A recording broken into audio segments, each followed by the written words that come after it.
Good evening to the attendees, 12th grade students, parents, and high school guidance counselors. We know it's very late in the evening here in India, but truly appreciate your kind time in joining us for what has been a very interesting topic. I know, as I mentioned, many of you have written back as to how to make college, about making colleges more affordable through financial aid and scholarships. And we have a very special guest here today, Miss Kelly Sumner from Marian University in Indianapolis, who will be sharing more information not only about the topic, but also about our institution with you during the course of the program. Speaking of the program, the first 30 minutes, as you saw in our outreach email, will be about the session topic. So it will provide knowledge-based learning to you, and which will be, as I repeat, making college more affordable through financial aid and scholarships. And then the next 30 minutes, Miss Kelly Sumner from Marian University will be sharing about her institution and other details as well. And as always, there's a Q&A box that has been activated. It's to the bottom right to the attendees. If you can see it, please feel free to post your questions in the Q&A box. I'm sure Miss Kelly would be delighted to answer all the wonderful questions that you may be having. And then once she's done with the presentation, she'll be going over the Q&A section to answer all of the questions. So without further ado, it's 7:33 p.m. here in India. I'm going to hand over the stage and the microphone. Thank you, Miss Kelly, for joining us today. We truly appreciate your kind time. We know it's early in the morning out there. So really appreciate you giving us an hour of your time, and I wish you all the best. Thank you. Thank you so much for that great introduction. Thank you, everybody, for joining. I hope you're having a good evening and everybody's staying safe and healthy right now where you are. As was mentioned, I'm going to talk a lot during the first part of this presentation about how to make a U.S. college education more affordable. So that's not always necessarily the most exciting topic, but it's definitely an important topic. Students typically are very interested in financial aid and scholarships, but definitely parents and also high school guidance counselors are very interested in this topic. So I'm happy to be able to share some information with you today. So as Kunal mentioned, my name's Kelly Sumner, and I am the Assistant Director of International Recruitment and Admission here at Marian University. We are located in Indianapolis, Indiana, in the U.S. And I'm going to give you a little bit more information later on about my university and the opportunities that we offer here for international students. So the presentation agenda, like I said, I'll start off with kind of an overview of information that is going to be general, which should apply to many of the institutions we have here in the U.S. in terms of financial aid and scholarship opportunities. And then I'll give a quick introduction to my university. I'll talk about the admissions process, what requirements we have, and then I'll also give some specific information about the scholarships and financial aid that we have here at Marian for our international applicants. So to start off with, I want to talk a little bit in general about the affordability of a U.S. higher education. So it's definitely true that higher education in the U.S. can be expensive. There's a huge range of costs. Some universities are less expensive, some are much more expensive. But in general, it is an expensive endeavor. So I always want to point off right off the bat that U.S. education is an investment, right? And you should think about it not just as an expense, but as an investment. It's an investment in your future. With a U.S. education, with a degree from the U.S., and not just the degree, but the experience of studying in the U.S., living in a city in the U.S., experiencing the campus community, getting all of the skills that you'll develop while you're going through your degree program, all of those things are going to put you in a position for a bright future, whether that's going on to graduate school, directly into the workforce, whether you're going to stay and get work experience here in the U.S., or whether you plan to go back to India to get a job. The U.S. Education, the entire experience, the degree and the experience is really a sound investment. Something else I want to point out is as you're doing your research and thinking about how much colleges in the U.S. cost, don't rule out colleges just because they seem to be expensive. Sometimes more expensive colleges may offer more scholarships. So it's important to really dig down into the details and really figure out not necessarily what the total price tag is, but how much is it going to cost out of pocket for you to attend that college. Something else that isn't on the slide, but is maybe something that would be good to point out here is that in the US, we have thousands and thousands and thousands of colleges and universities. And typically there are public and private universities. Public universities are universities that receive some of their funding from the government. And then private universities receive their funding typically through donors, alumni, and that sort of thing. Both of them are not-for-profit educational organizations, but they do have slightly different structures and slightly different funding sources for the university itself. Many times students assume that a public university is going to be less expensive than a private university, but that is not necessarily always true. So that's something else to kind of keep in mind. Sometimes private universities do have more opportunities for funding than a public university. It is important to know that funding can be competitive, especially for international students. So it's important to do the research and also pay attention to deadlines. And I'll talk about that a little bit more later on too.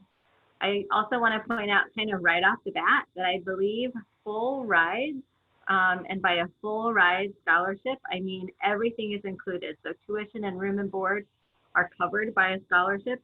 Those are pretty rare. There are some US universities that offer those.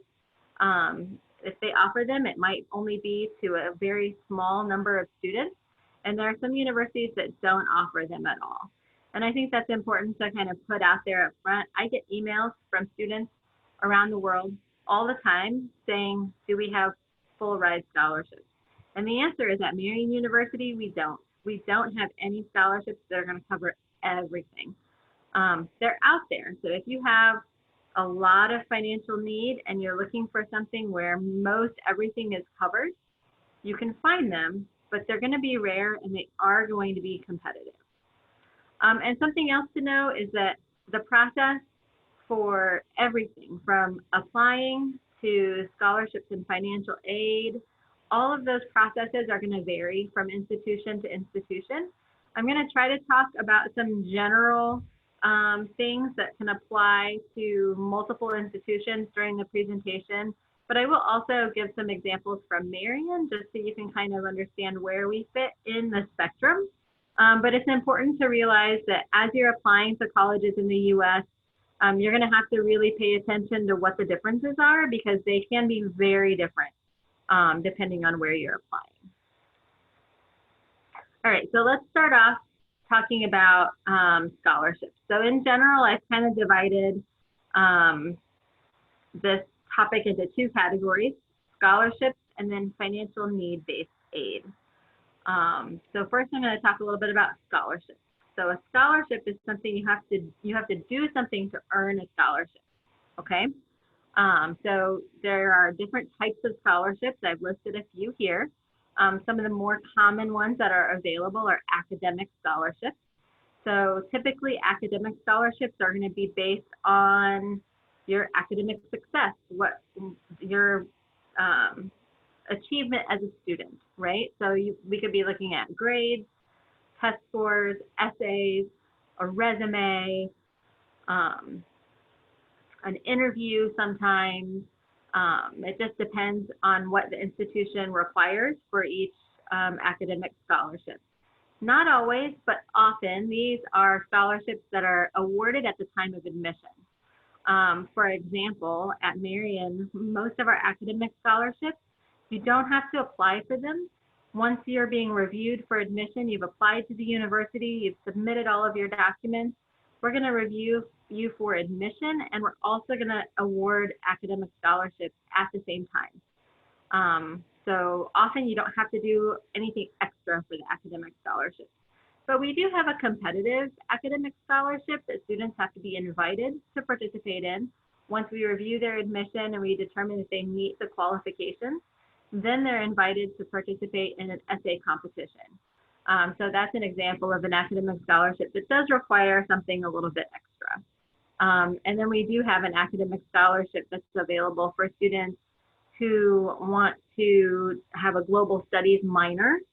And for that scholarship, there's an additional separate application that they have to fill out. So generally speaking, academic scholarships are awarded at the time of admission, but it might depend. There might be some other opportunities that have slightly different requirements or processes. Another type of scholarship is an athletic scholarship. So a lot of schools in the US participate in collegiate sports. And if you are a top athlete and you want to come to the US to study, but also to play a sport, you can certainly do that. And there are athletic scholarships available for international students. In the US, colleges belong to different sport divisions. So we have NCAA Division 1 and 2. Those, there's actually Division 3 as well, but Division 1 and 2 offer athletic scholarships, as well as an organization called the NAIA. So the NAIA is similar to NCAA, except it's typically smaller private universities that belong to the NAIA division. And that's the division that Marian belongs to for our collegiate sports. And they do also offer athletic scholarships. I can tell you athletic scholarships, again, can be very competitive. Sometimes it depends on the sport. It can depend on the university. It can depend on the coach.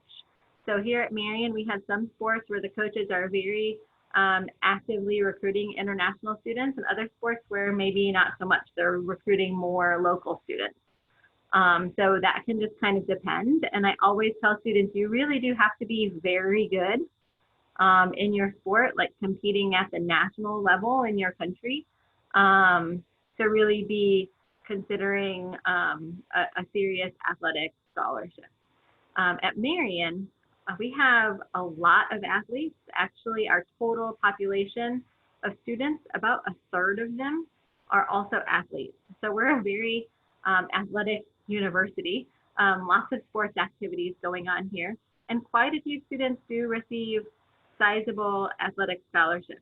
Many of our international students are here with athletic scholarships. So that is an option. I don't award the athletic scholarships. I do award the academic scholarships, but I am not a coach. So that process typically is something that has to happen separately through the coach. They have their own recruitment plan, their own budget, they know what needs they have for the team. So it's important to know that that is typically done somewhat separately from the academic admission process. There are also talent scholarships. So these are scholarships, perhaps you play an instrument, or you draw and paint, or perhaps you are interested in developing leadership skills. You've already done some of that within your high school and you want to continue that in your university studies. So talent scholarships are things that can be based on your extracurricular interests, perhaps. It doesn't necessarily have to be something you're majoring in. So I have an example. I have a student who's from India, actually, and he is a nursing major, but he received a scholarship from our marching band. He plays the trombone in our marching band and received a $2,000 per year scholarship for that. He's not a music major. That's not his area of study necessarily, but he has a class and he participates in the marching band because that's something he really enjoys, and also he got a little bit of a scholarship for that. And then also outside scholarships. So sometimes there are scholarships that are offered by private organizations, companies, NGOs, other places where you might be able to find scholarships based on a variety of factors. You know, sometimes the company your parents work for might offer scholarships that you could apply for. So typically I tell students that your guidance counselor can be a good source for that. And then there are also some search engines. The internet is a great tool, obviously, to try to find any additional outside scholarships that you might be eligible for.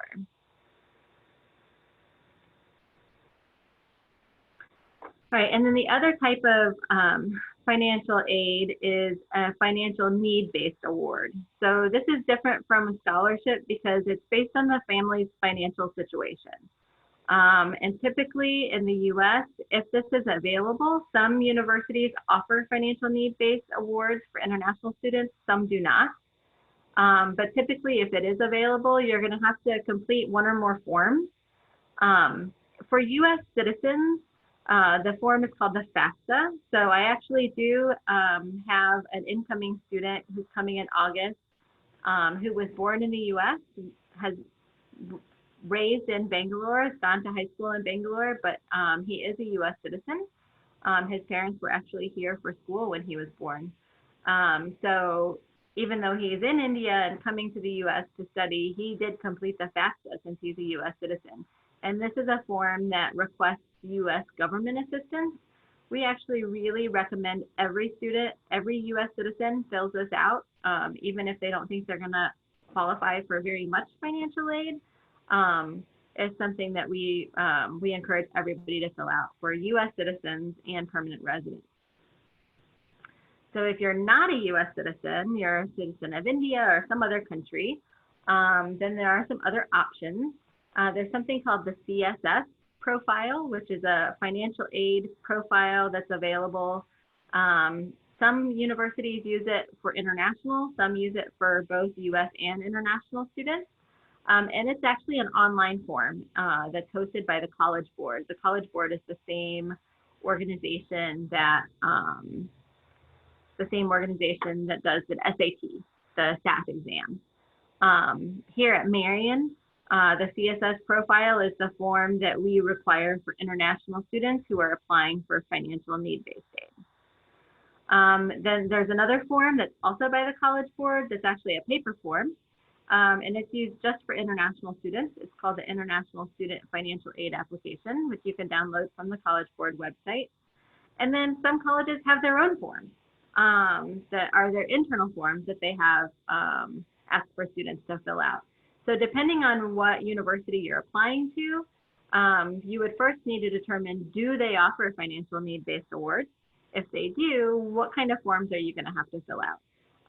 So all four of these are doing the same thing. They're basically collecting information and data about you, about your family, about your parents, about your financial situation to determine how much you can afford to pay for university study, which then will help determine what kind of financial need-based awards you might be eligible for. Generally speaking, this is something that parents have to help with. I have a son who's in college, and he cannot fill out the FAFSA on his own because it asks too many questions about mine and my husband's income and financial assets, and he just doesn't have that information. So this is typically something that parents have to do along with their students. Click. So there are some different types of need-based aid. So when you're thinking about financial need-based aid, sometimes it comes in the form of a grant. So a grant is considered gift aid. It's something you don't have to pay back. Another type of need-based aid is an educational loan. So this is pretty rare for international students, but it is extremely common for US citizens to take out an educational loan. Typically, they are subsidized by the US government, which is why they're not available for international students. And that's money that they can use to pay for their education, but then they have to pay it back later, right? So it's a loan. I will say that sometimes international students can get loans in their own country, or the parents can get loans in their own country. I think that is something that's available. I'm not sure I know how available it is, but I think in India that is sometimes an option for parents and students to get loans, but that would be a slightly different process than for the way it works for US citizens here. And then also campus jobs are considered part of need-based aid. So we have something for US citizens where they can qualify for federal work study, which basically is like an on-campus part-time job, and the US government helps pay some of the salary. International students are not eligible for federal work study. So at Marian University, for example, if a student comes and they want to work on campus part-time, there's an online database they can log in and they can apply for on-campus jobs. And every on-campus job has a descriptor, and it might say that it's federal work study only, or it is just a regular campus job. So international students can only apply for the regular campus jobs. They cannot apply for the federal work study because that's considered part of that U.S. government aid that international students don't qualify for. So that's just kind of important information to think about. In terms of on-campus employment, international students can work up to 20 hours per week on campus, all different types of jobs. We have students who work here in our office. I have a student that works with me here in the International Admissions Office. We have student ambassadors that work with incoming students and families. They give tours of our campus. We have some international students who do that job as well. We have students that work in our library, students that work in our dining area, students that work in various offices throughout the campus. So that's definitely an option in terms of how to make college a little bit more affordable. I will say it's going to vary by university as far as what types of jobs are available, how many hours students can work. But we definitely support and encourage students who want to get a job here on campus to do that. It's a great experience. It gives them a little bit of extra money. It's typically not going to help pay the entire bill, but it can help pay for some things, at least spending money. It's not helping pay for books or a portion of the expenses. And it's also just great experience. It's a great way to get to know the campus. It's good for developing those skills like responsibility and punctuality and getting to know other people on campus. So it's good to keep that in mind as an option. All right, these words get tossed around a lot when you're talking about financial aid. So I'm going to try to address them as best I can here. If you've heard these terms before, maybe you're not super clear on how this works. We hear need blind and need aware. So if a college or university is need blind, here's what that means, basically. The student is admitted just based on their academics. The college is not taking into consideration their finances during the admission process. So most U.S. colleges are need blind for U.S. citizens, but they may not be for international students. So that's important to note. Need aware is the opposite, right? So need aware means that the college does consider the student's ability to pay during the admission process. If the student is requesting financial aid, the chances of admission may be lower because there's going to be a more competitive pool. So I can give a couple of examples. There's another university that I have presented with in the past that is need aware. And the way they explain that is that they have a set aside certain amount of money and a certain amount of spots for international students in their incoming class. And when they are reviewing a student's transcripts, mark sheets, test scores, etc., they are also reviewing the student's financial situation, and they are going to admit the students that they feel are going to be the best fit for their university, but only if they have enough money to give financial awards to meet 100% of their financial needs. So no matter how much the student can afford or family can afford, they're going to make up the entire difference and admit the student, or they're not going to admit them at all. At Marian, we're need blind. So that means when you apply to Marian, you're going to receive your admission just based on the merits of your application, your mark sheet, all that information. We're not asking you for financial information up front, which means if people meet our academic requirements, they're going to be admitted, right? We do offer financial need-based aid, but that as part of the process happens a little bit later. it isn't taken into consideration up front. So that's an important thing to know when you're looking at colleges and universities, whether they are need blind or need aware. Another thing is if a college is need aware, deadlines are probably even more important because there's a limited amount of funding, and they're going to give that limited amount of funding away to the people who are the best qualified applicants who apply the students. Okay, something else to think about is total cost. So for international students, we talk about the I-20 cost.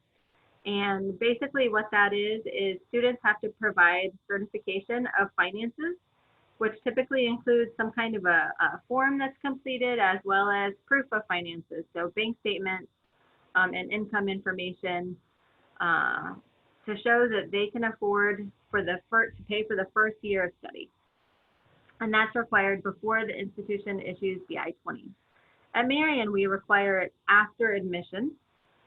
Some universities require it as part of the admission process, but it is required for issuing the I-20, which the I-20 is the document that you need to take to the embassy to get a visa.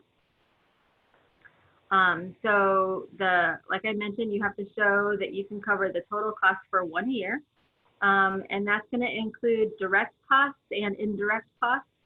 Typically, the university, they should be transparent and kind of break that down for you. Here's the total amount you have to show, and here's kind of how that breaks down.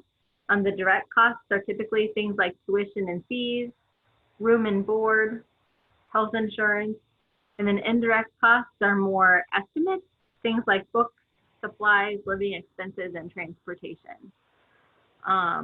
Parents also usually like to know that even though you have to show you have 1 year of finances available in the bank, most universities are not going to send you a bill for the entire first year up front. You're going to get a bill for those direct costs, things like tuition and fees, room and board, and health insurance, typically at the start of each term. But many universities do have payment plans. So make sure you are paying attention to those type of options. At Marian, we have a payment plan available that can be done in monthly installments. So it can be a little daunting to have to show a lot of money up front for an I-20, but practically and realistically speaking, that bill can be split up and paid each month throughout the academic year. All right, I do see some questions and answers coming in, so I think I'm gonna get through some of the general information about financial aid, and then I will answer some questions, and then I'll talk more about Marian specifically. So we'll kind of do some question and answer, and then I'll do the rest of the presentation, and then I'll hop back to questions and answers at the end. If that's okay with everyone, we're gonna go with that. So just another couple little pieces of advice. So I'm going to actually jump down to the 4th bullet point: research before you apply. Research before you apply.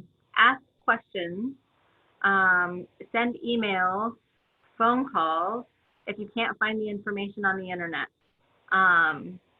So there, like I said in the beginning, there's a wide variety of costs and a wide variety of scholarships and financial aid available. And every university is going to do things a little bit differently.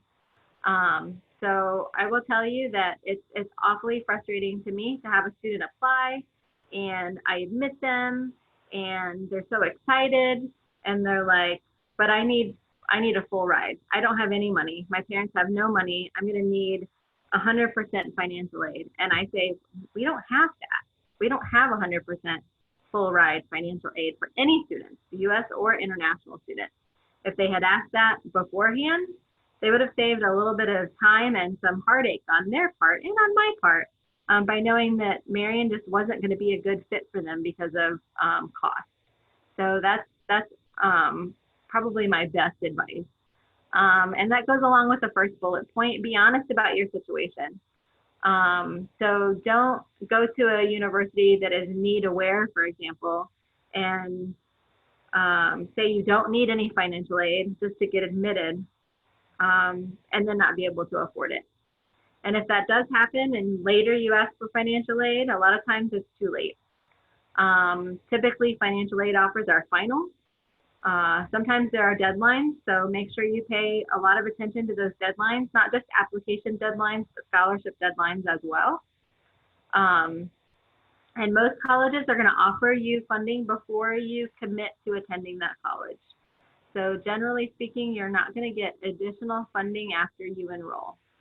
I had a student that came this last year, and he was here at international orientation, getting ready to start the semester. And he said, well, I know I didn't get a scholarship when I was admitted, but if I get really good grades in my first semester, then can I get that academic scholarship that was available for people who have a 3.0 GPA?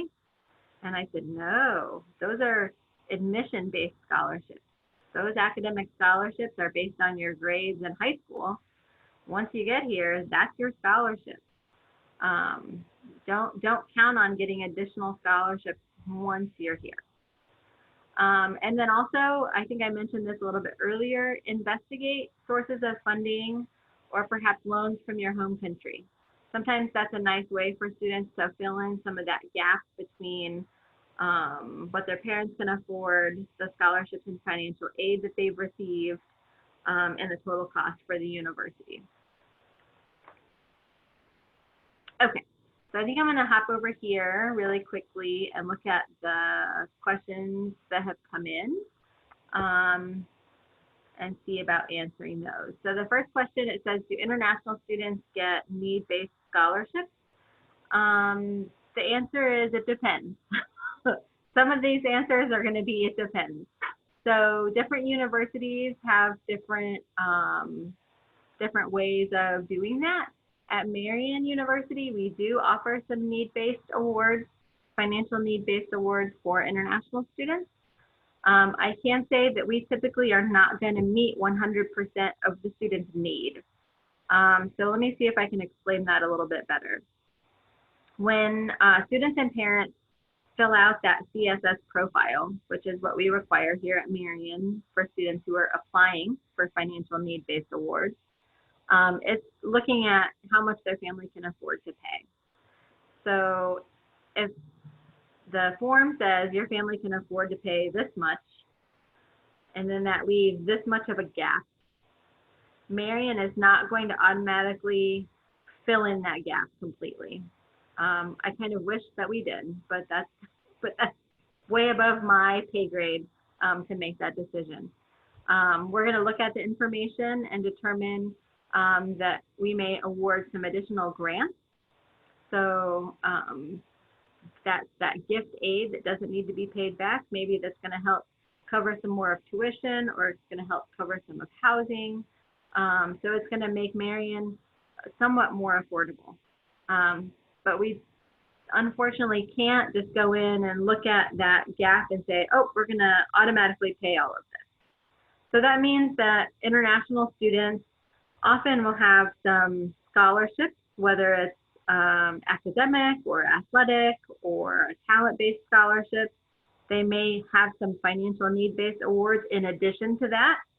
And then they're going to have the rest that's going to need to be paid by someone else, whether that's by their parents, whether that's by additional loans that they can get from their country, whether it's grandparents that are helping pay, or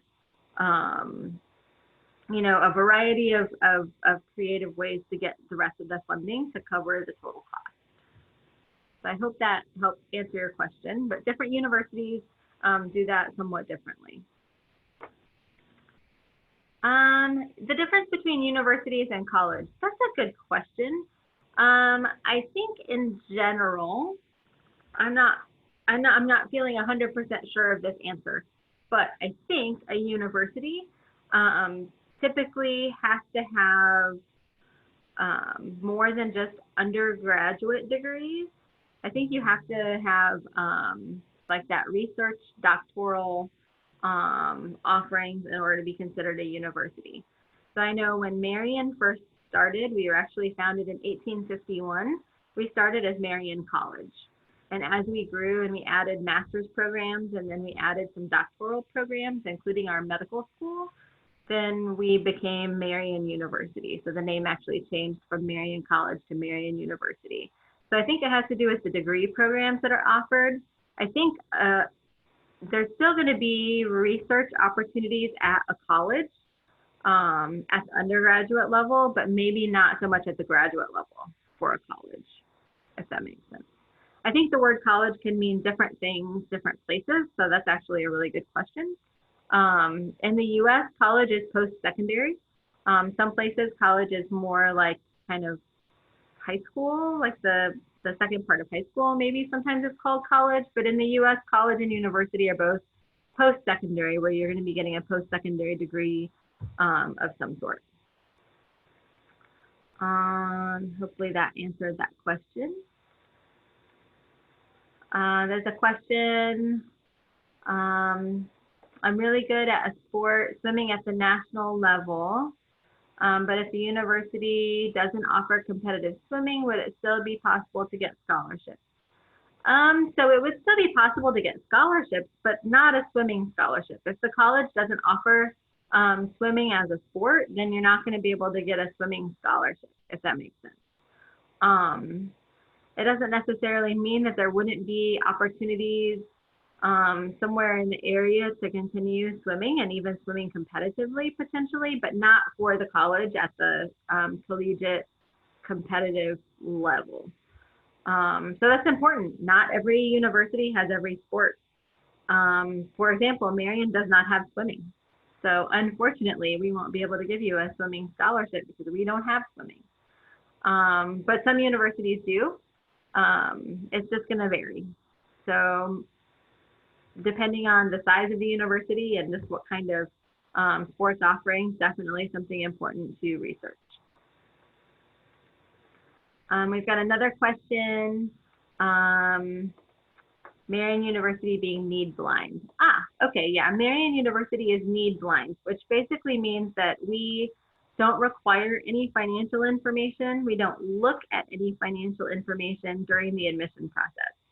So students are admitted based on their academics, not taking into account money. So somebody whose parents have millions of dollars and somebody whose parents have less money than that have the same chance of being admitted to Marian. Any financial information that's collected is done outside of the admissions process. So typically students apply and receive admission. They get awarded academic scholarships if they qualify for those at the time of admission. Sometimes if there are additional scholarships like the talent scholarships or competitive scholarships, those could get added on after admission. And then also the financial need-based aid, the CSS profile, typically students complete that and are evaluated for that after admission. So that's something that would be in addition to the scholarship package you've already received. So that would be need blind, where we're not really taking into account your ability to pay or not when we're determining your admission, whether you're admitted or denied, okay? The opposite being need aware, where there are some universities that are gonna take that into consideration when deciding whether to offer admission. I hope that helped answer that. It is kind of a confusing topic. All right, and then one more question, and then I'm gonna tell you just a little bit more about Marian. So this says, what would the I-20 cost breakdown be for Marian? Actually, that's a perfect segue because I'm going to give you that here in one of these slides. So let's go ahead and talk a little bit about Marian.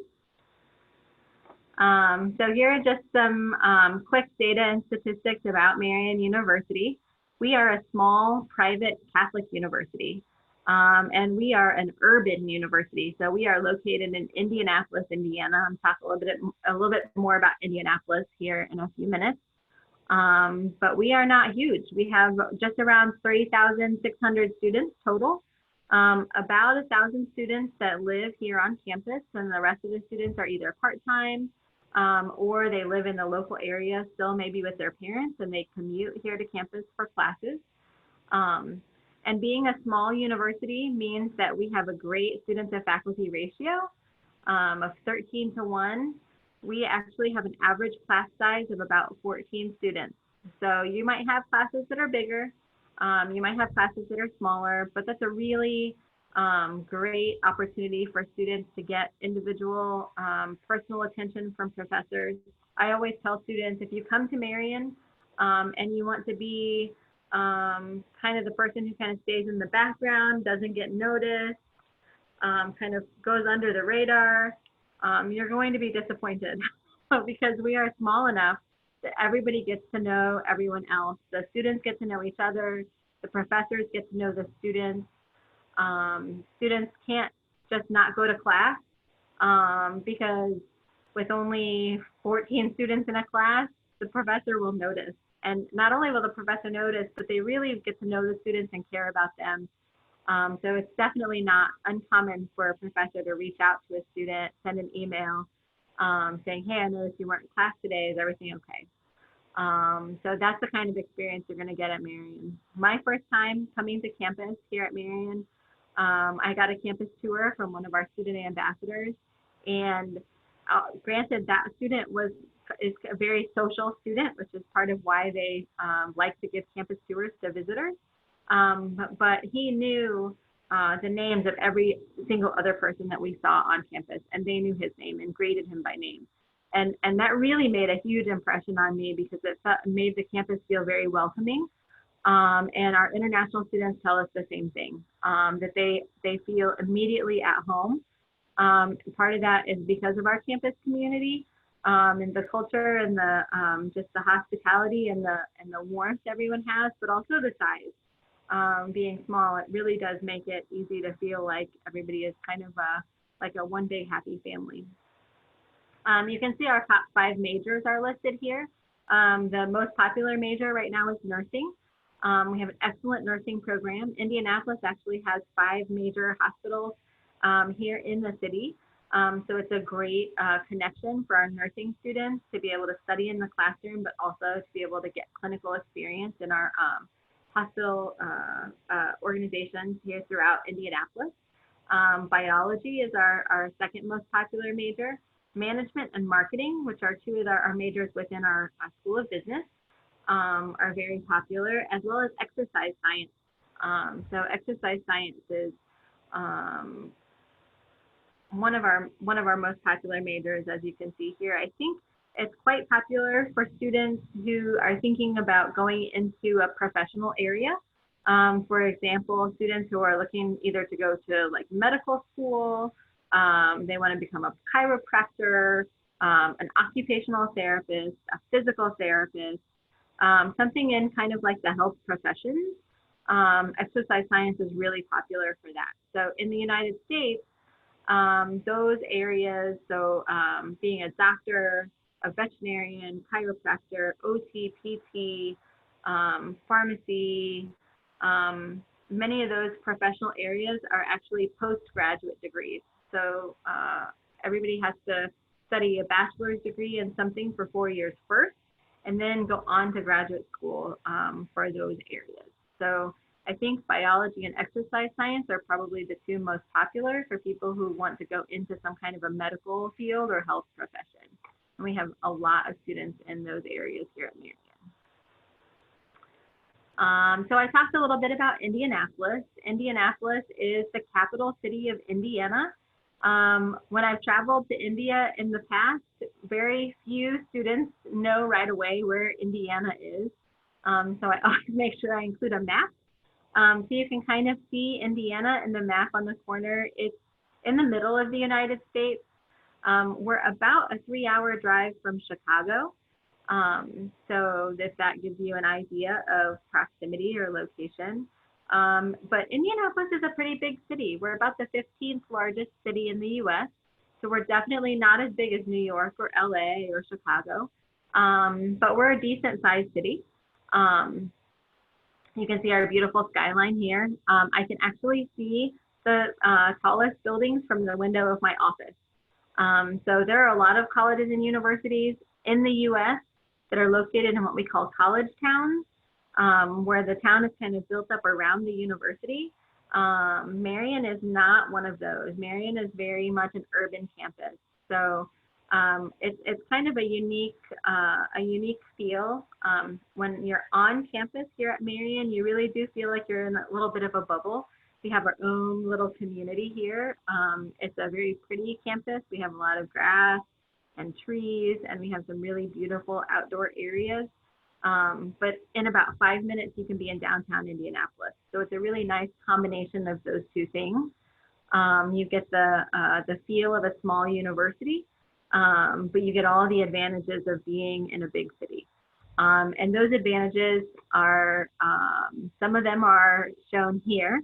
So a lot of different opportunities for students in Indianapolis, opportunities for fun and recreation, right? So students, you know, when they're not busy in classes and studying and participating in the clubs and activities here at the university, can go to museums, and they can go to the zoo, and there's shopping and all kinds of cultural events and activities happening in Indianapolis.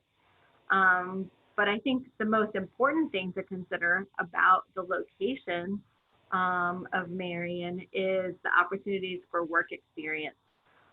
So we have students, some of our major areas of study require students to do internships, but every student is encouraged to complete at least one internship while they're studying. So an internship sometimes is paid, sometimes it's not paid, but you're getting credit. So it's like taking a class, but instead of sitting in a classroom, you're actually working. You're actually getting that work experience that's going to go on your resume. Oftentimes students find that internships lead to job offers. It's kind of like an extended job interview for a lot of students. The company can figure out that they really like that person as an employee, and the student really gets a chance to try out different things in their area of interest, in their major area, to figure out what they really want to do with the rest of their life. Once they finish college, what kind of career are they looking for? And there are lots of opportunities in Indianapolis. So we are a biotechnology hub. We have a lot of companies here. Lilly is a pharmaceutical company that has headquarters here in Indianapolis. Roche is as well. You can see Dow AgroSciences. Cummins, a lot of engineering opportunities there. We actually are the home of Indianapolis Motor Speedway. So we have a lot of auto racing going on in our city, if that's something that interests you. We actually have a hub for Infosys here in Indianapolis.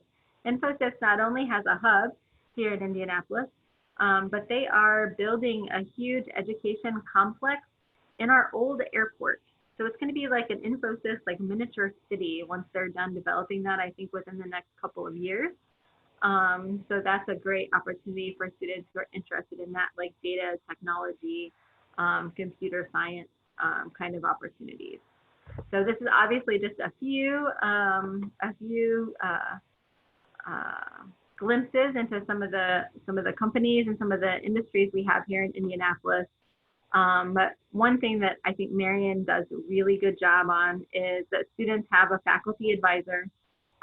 It's a full-time faculty member that's going to help them choose their courses, kind of plan their degree progress. It's going to help connect them with internships and opportunities for this kind of work experience. Our professors are really well connected within the community, and the community connections that we have. These companies have had Marian students as interns, and then also graduates as employees really value the relationship, because they know that the Marian students are excellent and really well prepared. And it's a really great opportunity to not only get a degree, but also get that work experience that you're going to need, whether you stay here in the US or whether you go back to India.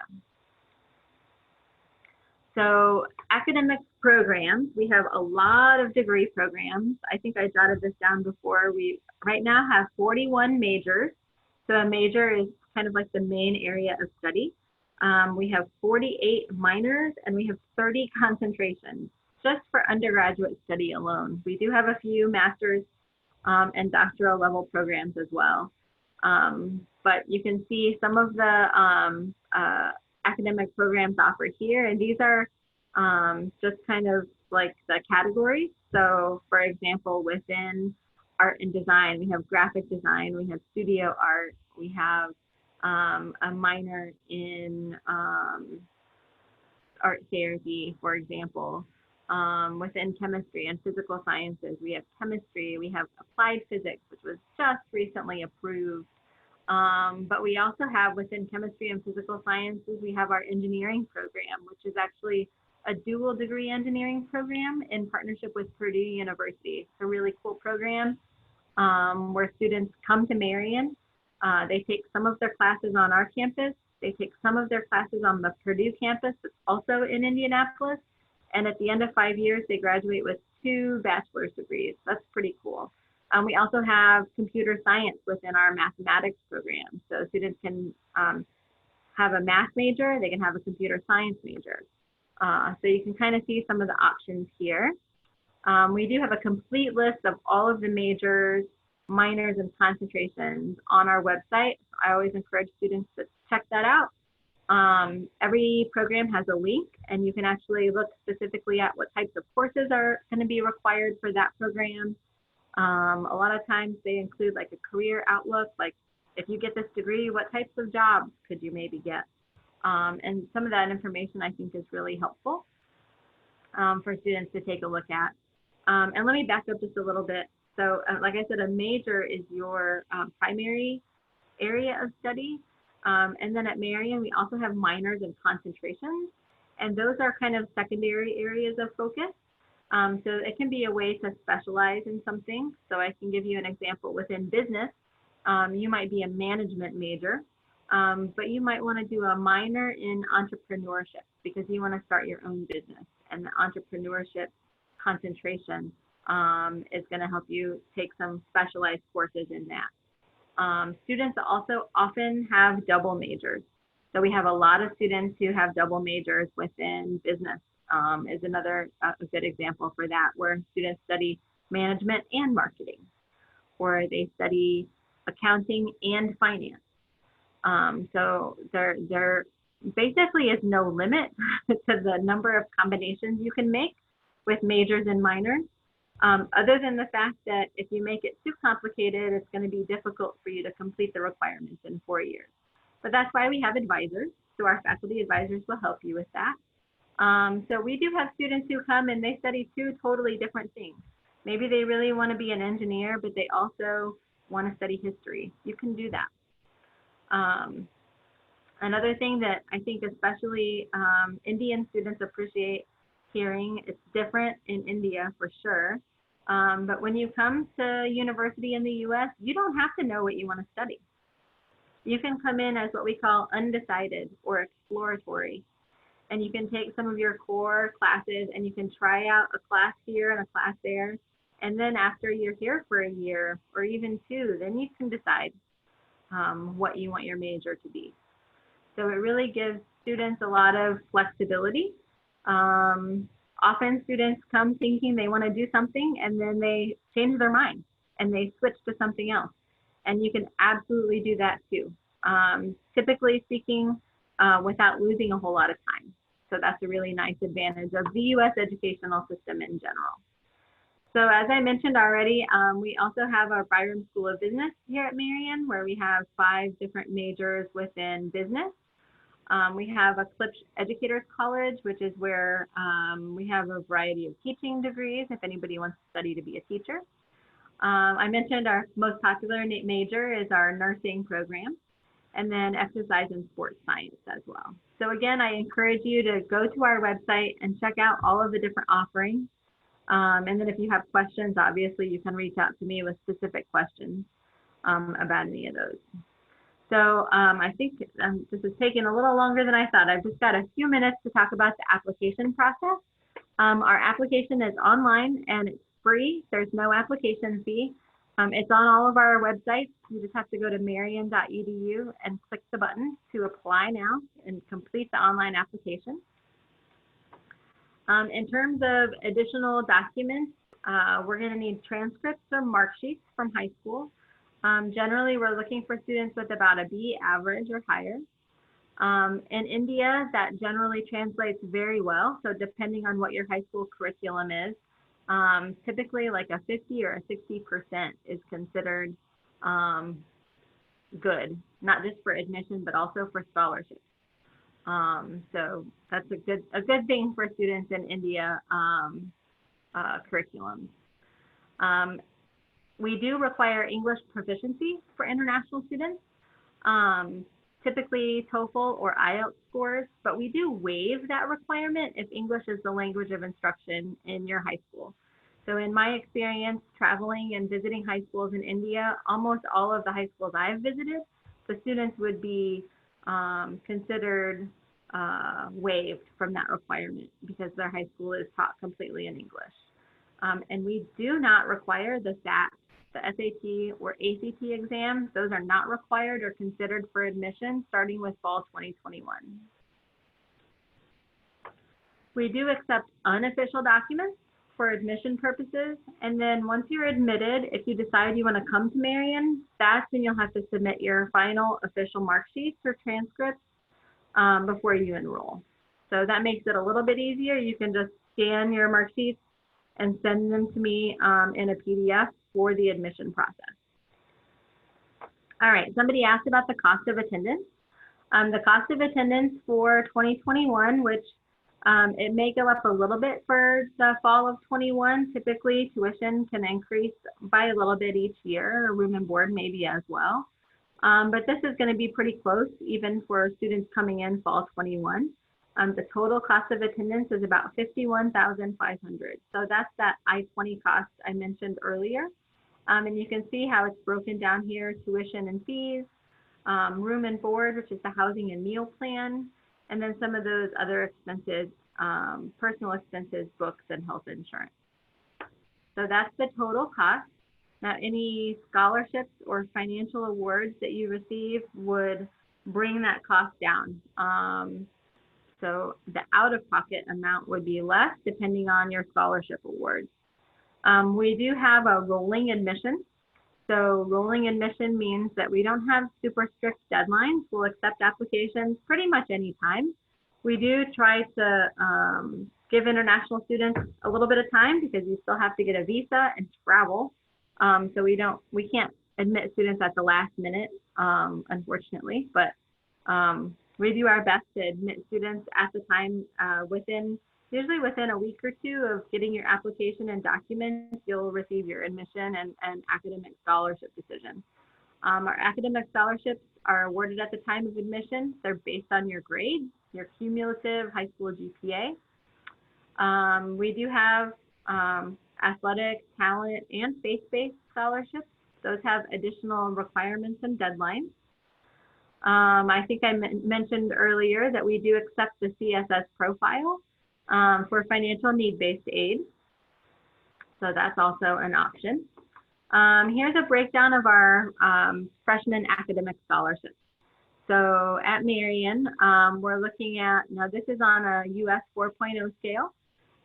So typically speaking, India has a different grading scale. So part of the admission process is I actually convert that scale over to the US grading scale, but a CBSE 60% or higher average marks is considered an A.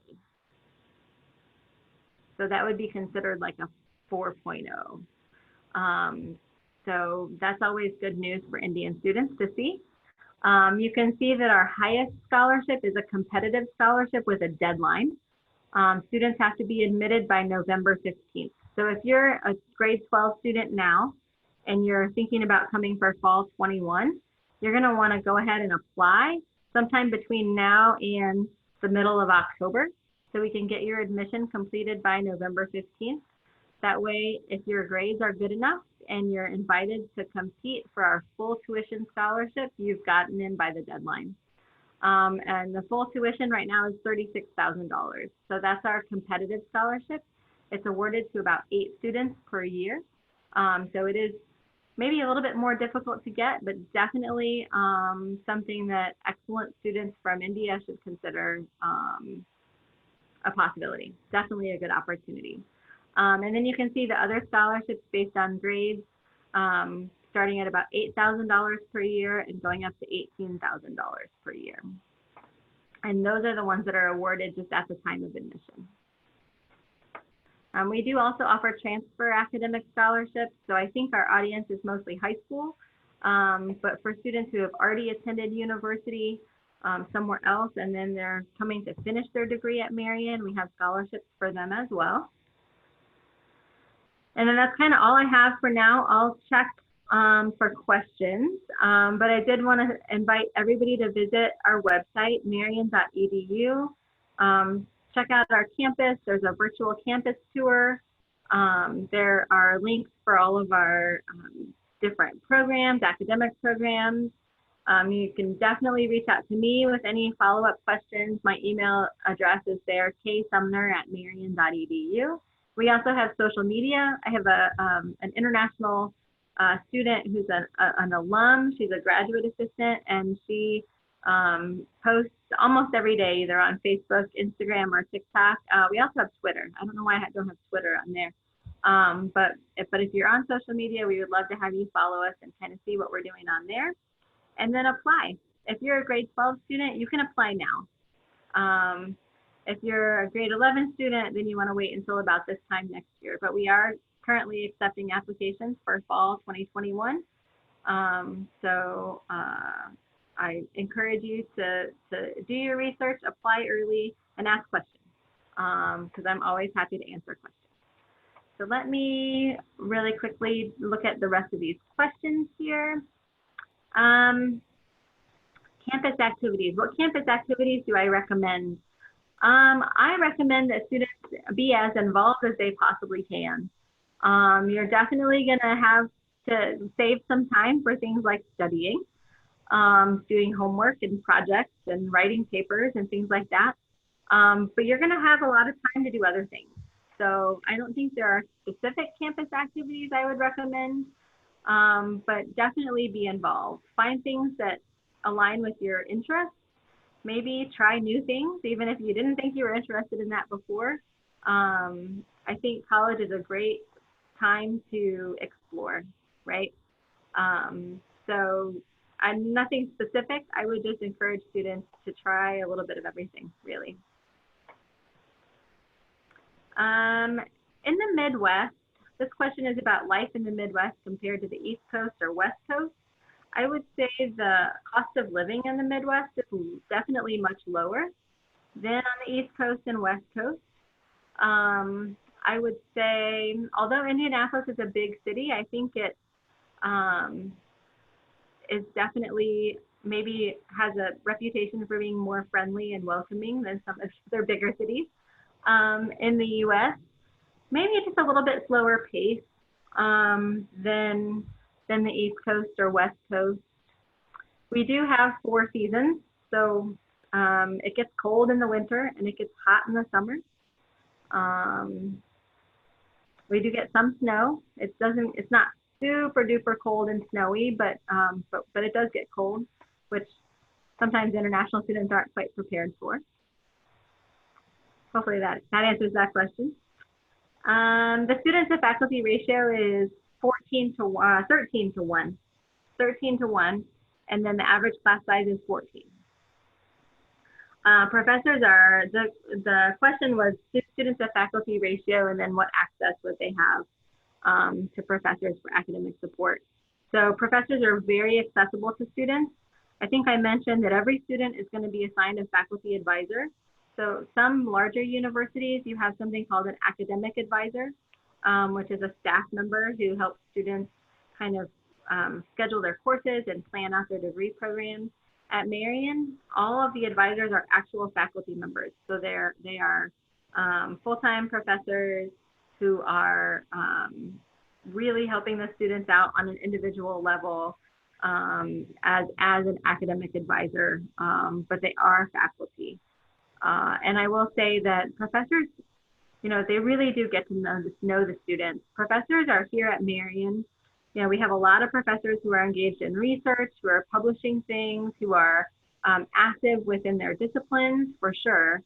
But primarily they're here because they love to teach and they love to get to know the students and really be a part of the journey for students. If they didn't like that, they would be at some huge 40,000 student research institution doing their own thing. The professors who are here because they believe in Marian and because they really want to provide that excellence in teaching to the students. So you're going to find professors are an excellent resource for you, very accessible and very invested in their students.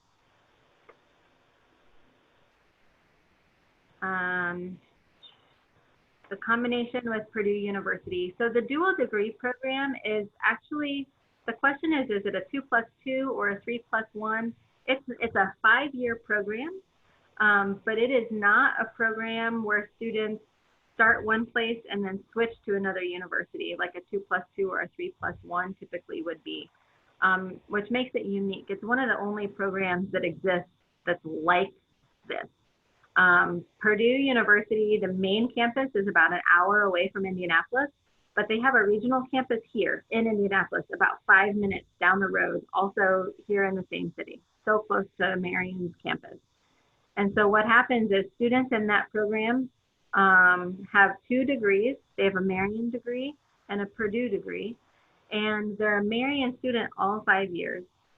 They have access to every resource that Marian students have access to. They also have access to the Purdue students' resources, so that's kind of a nice benefit, added benefit.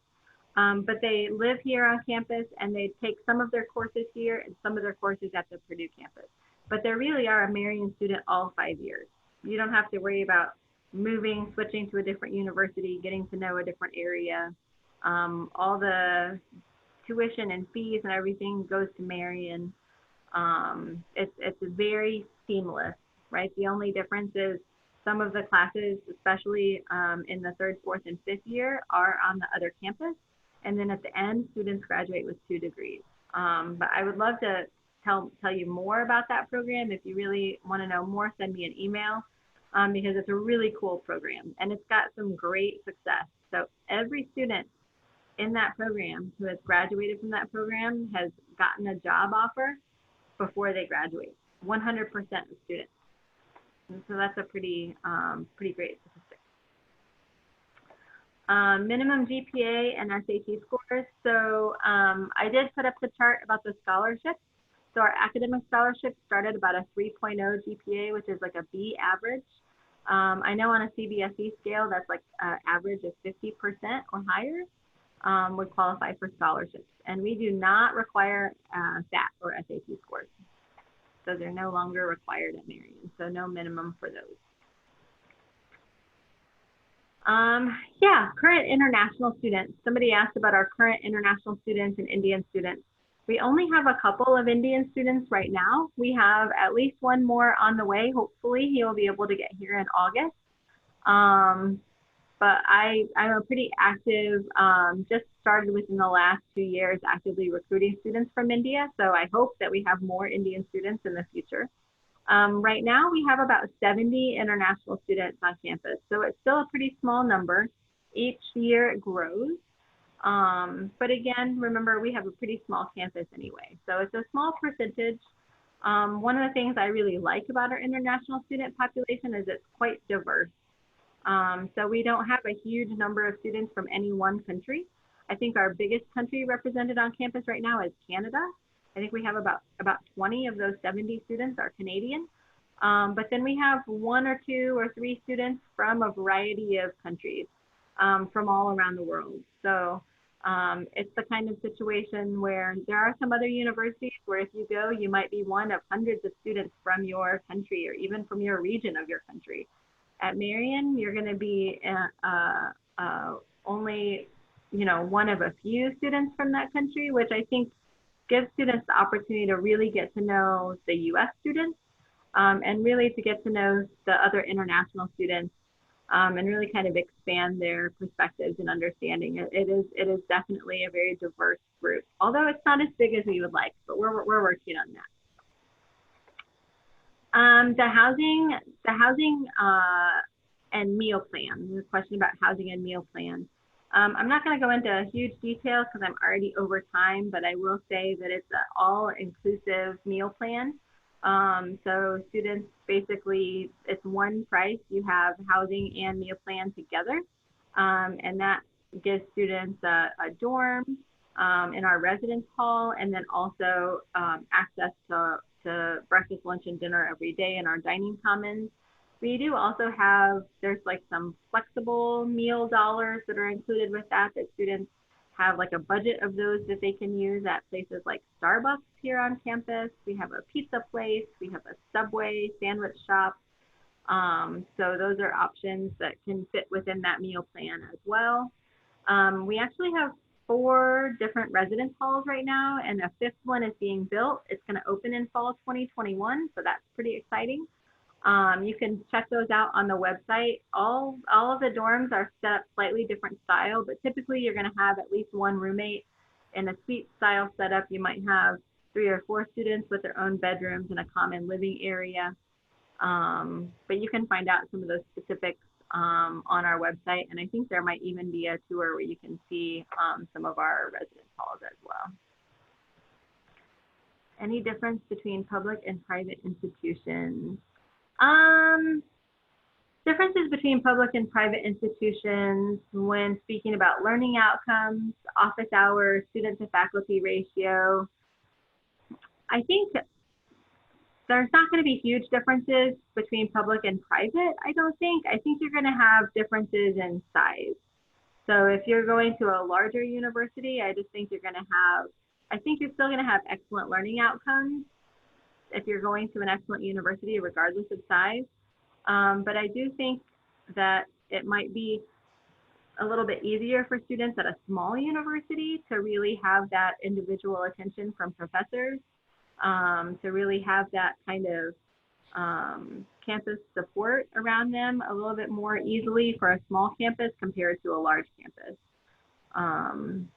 You know, Marian doesn't have as many majors as some of the huge public universities because we're small. We don't have enough resources to offer 150 different bachelor's degrees. We have 41 bachelor's degrees, but then within those we offer opportunities for students to do minors and concentrations and really kind of personalize their degree program to them. So it's just a slightly different experience. I wouldn't necessarily say that it's better or worse, but I think it just depends on what the student wants. You know, if you're a student who really wants to come and go to a huge university with thousands of students in a small college town and have that kind of experience, then don't come to Marian, right? If you think you might like to have a smaller atmosphere with smaller class sizes in an urban setting where you're really almost right in the middle of downtown Indianapolis, then that's going to be a good fit for you. So I think it's more about really what you're looking for and what characteristics in the university are the most important to you. And I think I already answered, student faculty ratio is 13 to 1. This is a good question. So somebody asked, how do we view each item in terms of their importance for admissions and scholarships? Transcripts, recommendation letters, essays, test scores, English scores, extracurriculars. Every university is different. So different universities require different things and might weight them differently. At Marian, for admission, we're really looking at grades. We're looking at your transcripts. We're looking at your mark sheets. That's pretty much it. English proficiency, you either meet our minimum requirement or you don't. Or you're waived from that requirement. Like I said, if your high school is taught completely in English, then you don't have to provide the TOEFL or IELTS scores. But we really aren't taking into consideration recommendation letters, essays. We don't require the SAT anymore. We don't take into account extracurriculars, not for admission. The only difference would be the academic scholarship. The competitive one does require an essay. But students are invited to participate in that after they're admitted. And then some of those talent-based scholarships probably take into account your extracurriculars. Like if you're applying for a music scholarship, obviously there's an audition and you have to be able to play your instrument or have experience with singing in a choir or that kind of thing. But really at Marian, it's mainly looking at grades in terms of the admission. The next question is about campus safety. And what kind of campus precautions are being taken in the time of COVID-19? Well, this is a this is a big topic. Um, I will just quickly say that I think campus is very safe. So we are located in a big city, and so that's a little bit of a different setting than a college that's in a more rural kind of small town. And so we tell students, you know, campus is pretty safe, but you also have to be smart because you are living in a big city. So um, you know, we want students to feel safe, but we also want them to, you know, make smart decisions. Our campus actually has our own police force. They are not just a security force, they actually are police that are here on campus 24/7. And their entire job is to keep campus safe for our students, faculty, and staff. They are extremely personable. They are out in the community, on campus and the community surrounding campus every day, getting to know the students by name. And we work really closely with them. They're actually an excellent resource and really help make this campus the wonderful place that it is. So we're really lucky to have such an amazing police force here on campus. In terms of COVID-19, so that's a little bit harder question to answer. Right now, Marian is planning on opening. We're actually starting classes a week early for fall 2020, and then ending the semester a little bit early. So students will finish their final coursework and their exams online instead of here on campus. So the calendar has been adjusted a little bit. We are changing how the housing works a little bit as well. So students are being spread out a little bit more.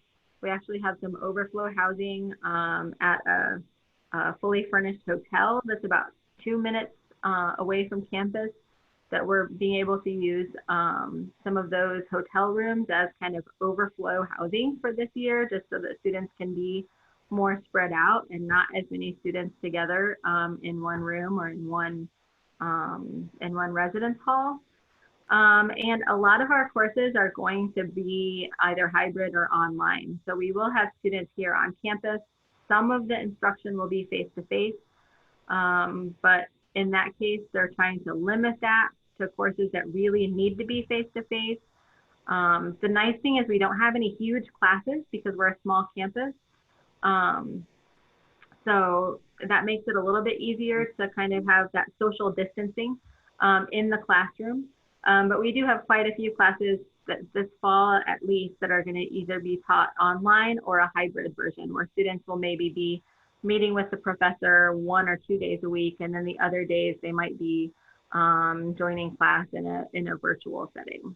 So that's kind of where we are right now. I think with COVID-19, it's very much kind of a day-to-day, daily kind of thing. Indiana started opening back up from our kind of stay-at-home lockdown back in the beginning of June. And right now, some of our cases and things are going up. So it kind of remains to be seen whether that's going to change at all. But I do think that we have really good local and state leadership here in Indiana. It's really hard to separate this from politics, especially here in the US. I don't know if it's the same in India. I'm guessing there's maybe some aspects of that, but really the state leadership has really been kind of empowered to make some of those major decisions dealing with the pandemic, and the governor here in the state of Indiana and the mayor of Indianapolis, I think, have been doing a really good job. Much better, clearer guidance based on science compared to maybe what we're getting at the federal level. So that's all I can say without being too political about that. See if I can answer some of these other ones really quickly. I know Kunal's probably looking at the clock. Can low grade? Take your time. Yeah. Take your time, no problem. Sorry. Okay, good. Oh, thank you. Okay. Can low grades be substituted by high ACT scores? And I'm an IB diploma student. Can I qualify for English test score waivers? Absolutely. If you're an IB diploma student, your high school has been taught in English, you do not need to submit TOEFL or IELTS scores. That's a good question. So we just started our new policy of not requiring SAT or ACT standardized test scores as part of the admission process. So can low grades be substituted by a high ACT or SAT score? I would say maybe. So if you're worried that your grades are low, and by low, we're talking, lower than what we would consider a B or even a C plus average, then having great SAT or ACT scores could help. We do have a process that students whose grades are maybe kind of on the border of being admissible can go through what we call our admission committee. And it's possible that your test scores could be considered as part of that admission committee review. That's the only time that we ask students to submit letters of recommendation from teachers or counselors as well. That's not required for everyone. It's only required for students who go through this committee process. So it's possible that your test scores could help with like a committee process if needed. Yeah, I guess this is kind of new because in the past we did require SAT or ACT.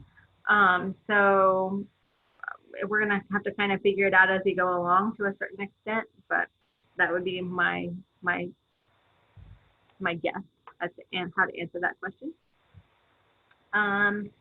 And the next question is about letters of recommendation and like an essay or personal statement. We don't require those for all applicants. We only require letters of recommendation and personal statements for students who are on the border of admissibility. So if I look at your transcripts, your mark sheets, your grades, and I think, okay, they're not an automatic no, but they're also not an automatic yes. They're kind of here in this bubble.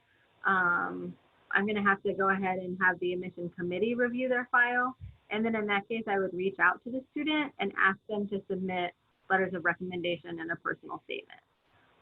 But not every applicant will need to do that. That's only if we can't really tell for sure based on your grades whether you're going to be academically successful here.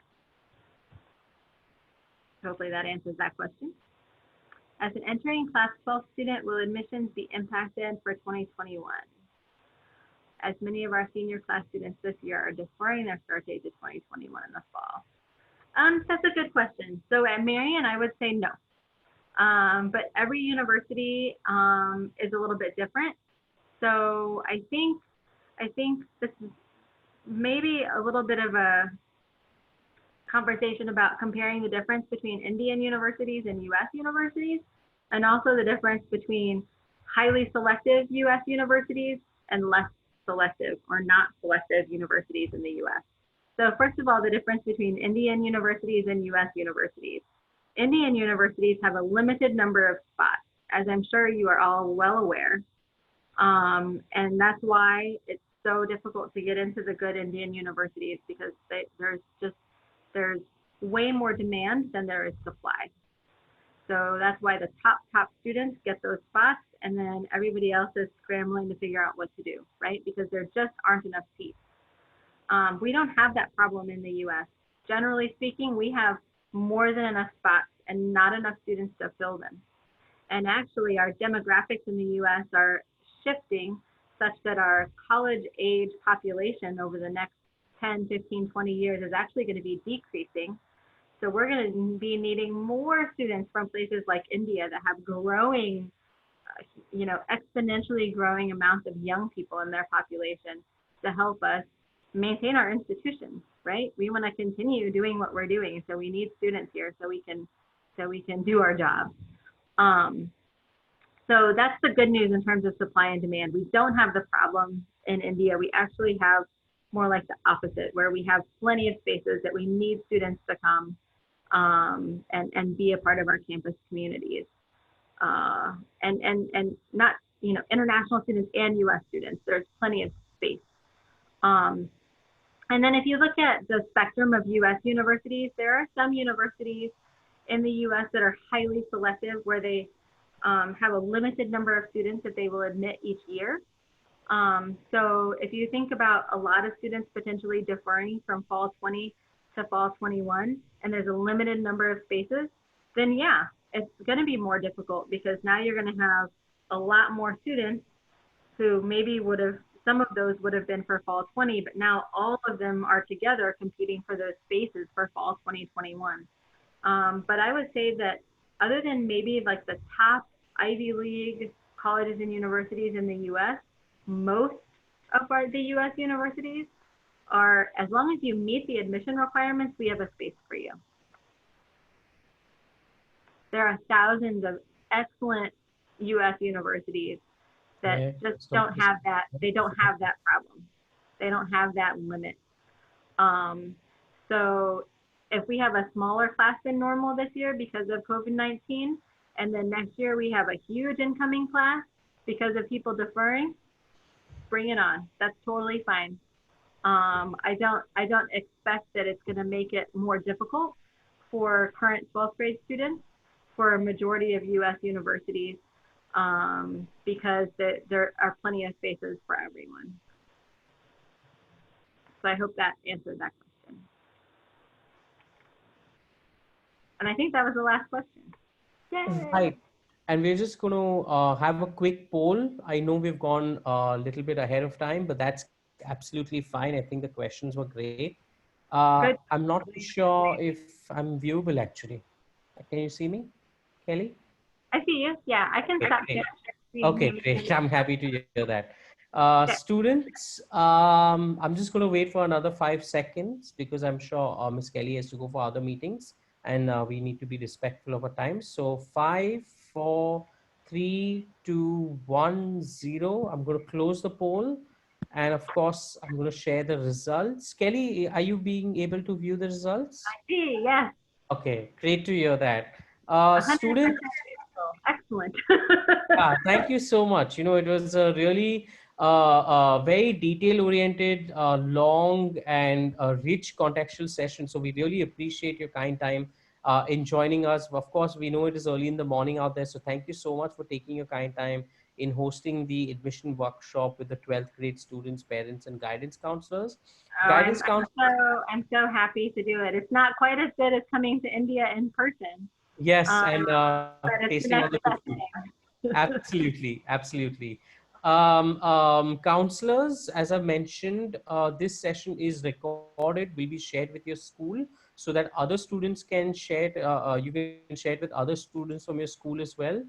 Students, thank you so much for joining us. Parents, we know it's very late in the evening for you, but truly appreciate you staying out and asking all of these wonderful questions.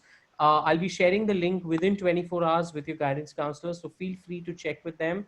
And counselors, thank you so much for coordinating this as well. And Kelly, thank you so much for hosting this session. We truly appreciate your kind time and sincerely look You're forward to welcome. working with you. Yeah. Thank you. Thank you so Okay, much. thank you. We wish you a wonderful day. Bye, Kelly. Thank Bye. you. Take care. Thank you, Bye-bye. everybody. Bye.